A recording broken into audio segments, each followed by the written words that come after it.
There's an article that I read recently that labelled this like resurgence, this interest, as an interest or a want for a full fat faith. Oh yeah. Yeah. Full fat faith, I like. This is a very good expression.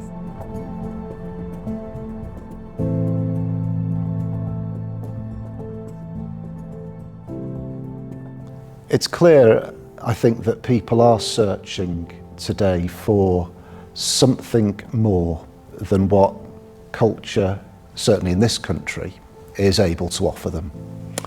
And what's evident at the moment is I think the failing of many ideologies that a young generation, I think, now is beginning to see the holes in. Well, I think people are young men especially, being drawn into faith because we see now we live in a post-Christian society, that society doesn't really function without the presence of God in society.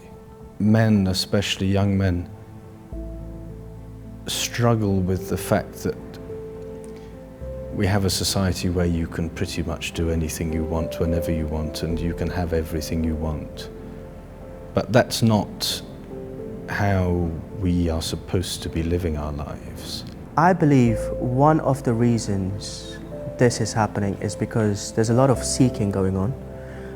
Everyone's seeking for meaning, and perhaps many people are seeking at the wrong places, and they never kind of felt fulfilled.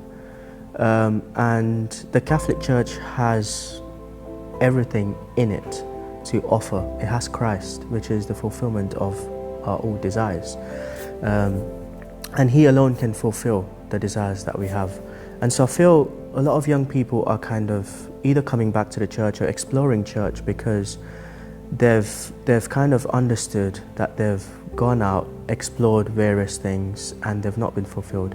There's something about the culture that we sort of surrounds us that emphasises that the possibility of instant gratification, instant pleasure, and you know, I think the culture kind of encourages us to go from one instant pleasure to the next, really, which can, for a time, I suppose, be something that people can live with quite happily. But beneath that, I think people have a growing sense that there has to be something more permanent, something that brings not only pleasure but actually a deeper thing, which is joy, something that has greater depth and greater longevity. It lasts longer, and I think only with that really is there peace, because otherwise, if you're constantly searching for the next passing pleasure, then you're never settled, you're never at rest somehow.